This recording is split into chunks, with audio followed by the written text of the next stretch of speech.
Run it back, Philly. No frauds, no fanboys, no intros. All right, listen. Let's take some time to laugh at the Brooklyn Nets. Okay?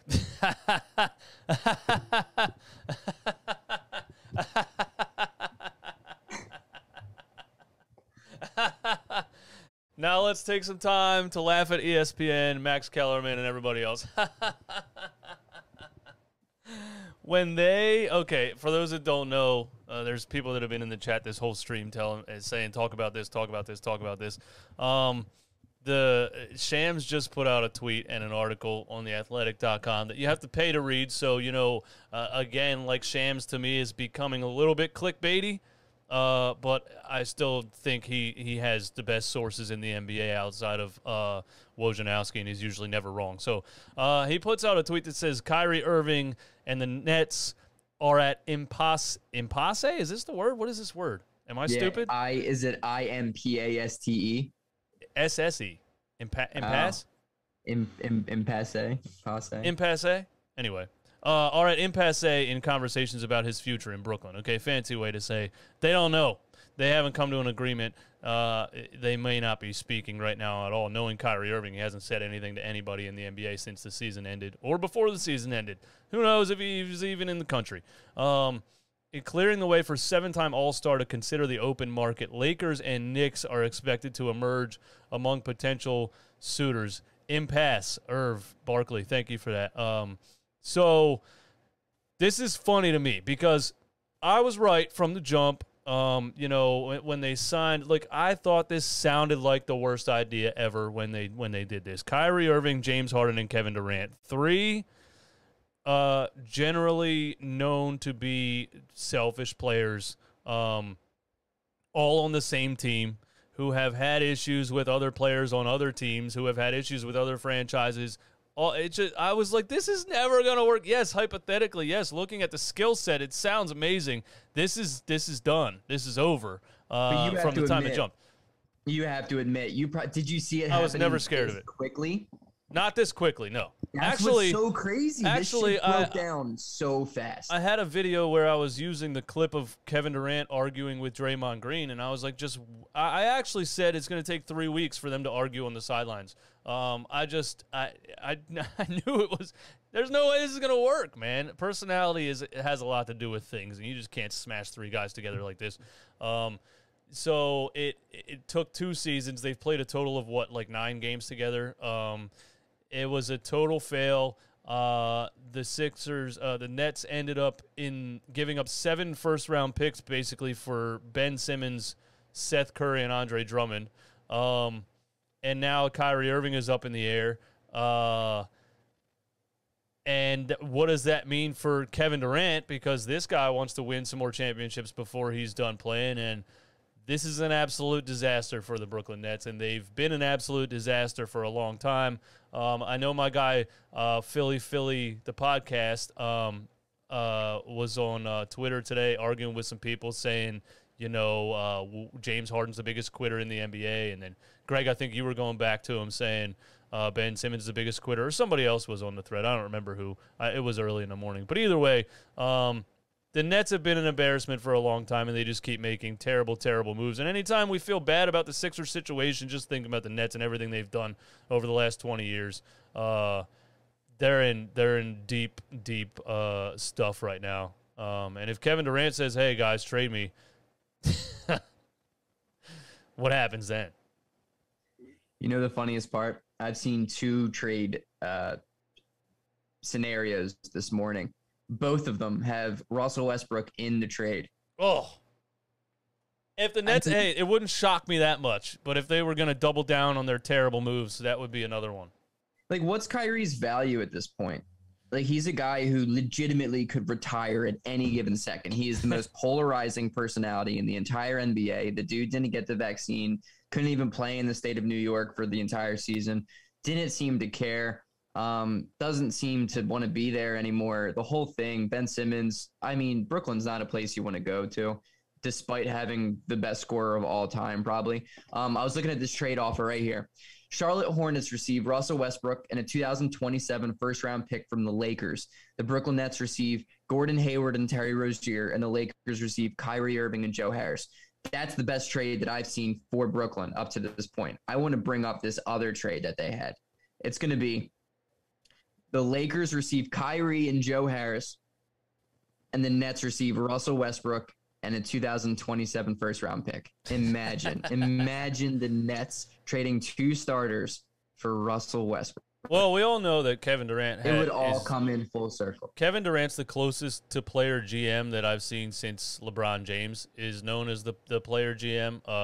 You know, the whole, like, even the hiring of Steve Nash, they, like, got input from Kyrie Irving and Kevin Durant. So there's no way to me that a Russell Westbrook trade would happen. Durant would be like, yeah, no. No, we're not. No. No, guys. No. Played with him in OKC. Got out of there for a reason. Shoots us out of playoff games. Not doing it. I don't see that one happening. So what's the value of Kyrie? Like in the Sixers term, say the Sixers have traded for Kyrie Irving and the package included blank. No, I don't want to. No. No, but I'm saying, like, how would you value Kyrie? Is it more or less than what Ben Simmons got last year? It's less, I think. I don't think anybody wants to deal with it. But people are going to bite on it because he's just such a ridiculous talent. Kyrie Irving's one of the most interesting players I've ever seen.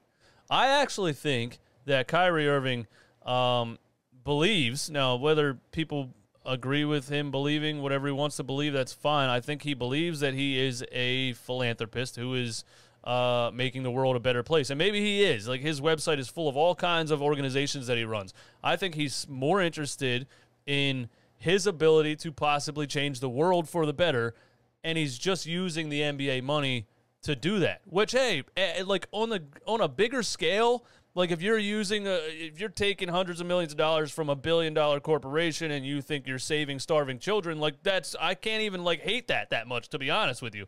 But talking basketball and his value on a basketball court, yeah, he doesn't care about the NBA. He doesn't. He cares about other things, and it's never going to work with him on an NBA team because of that. It's just not. Like, the way that he conducts himself, the way that he goes up to a post-game press conference and somebody asks him a question about his shooting, and he says, really? We're talking about basketball? There's bigger problems in the world. And the guy's like, sorry, I'm a basketball reporter, and I don't work for CNN or Fox News. Like, what am I supposed to ask you, bro? I'm supposed to ask you about the game. Like, yeah, he's just, his mind is somewhere else, and for that reason, I don't want him anywhere near my basketball team. I'm not saying that I hate Kyrie Irving as a person or his plans for what he does in the world, but as a basketball player, I want nothing to do with Kyrie Irving at all. It's so crazy, dude. I ever since I've seen the news, I've been trying to think of, like, possible destinations for Kyrie, and I just don't. I mean, I guess the Knicks are probably the best possibility because they probably would trade the most for him. But, like, what does he do for the Knicks, man? Like, what is he? I think Kyrie is one of the best players that I've seen in my lifetime.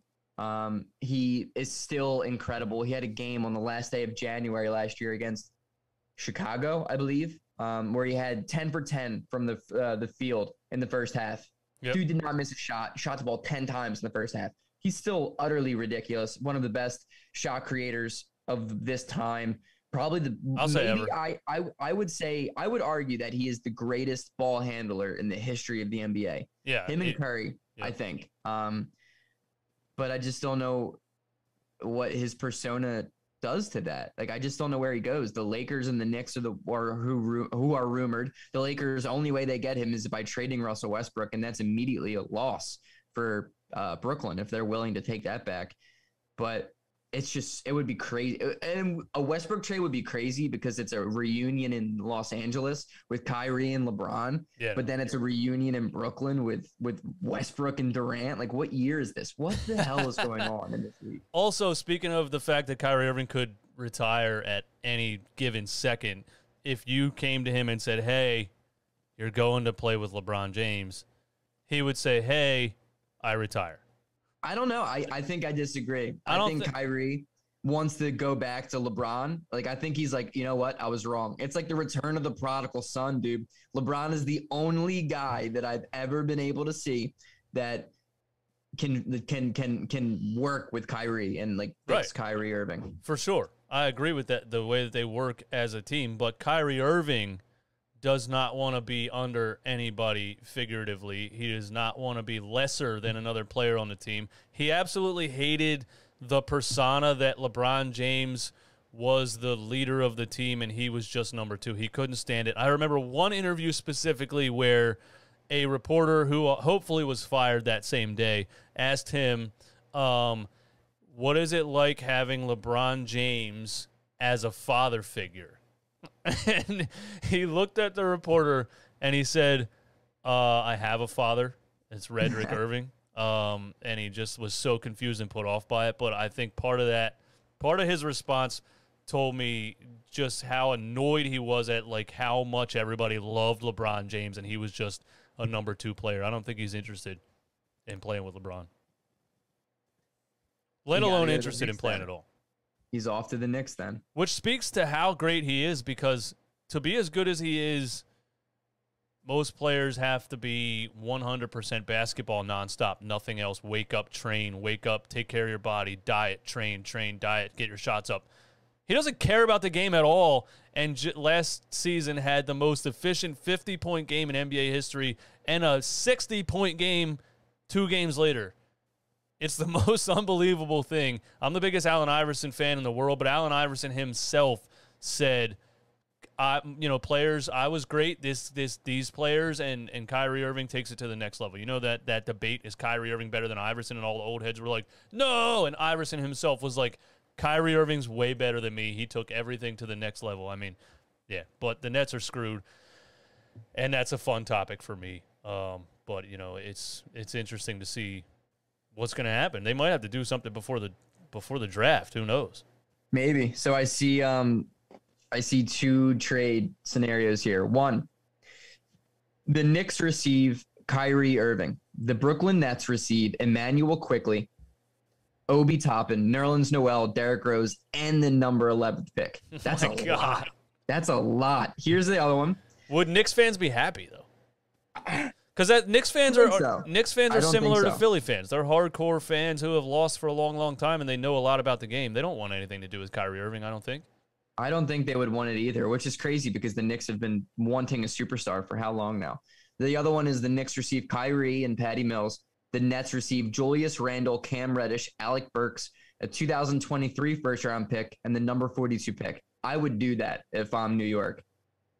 If I'm New York, yeah, and I think the owner over there, first of all, doesn't care what the fan base thinks in the first place, and he would probably have more say than even the GM. He'd probably be like, Kyrie, yes, tickets, jersey sales, yes, go, just as a straight up business move. So I could see it happening. The question then is, do the Nets feel like that does anything to entice Kevin Durant to stay happy? He has like 3 years left on his contract, or 2 maybe. But, players, superstars hold all the weight in the NBA. If he says, hey, get me out of here, they're screwed once again. So, yeah, I don't know if Julius Randle really moves the needle for him.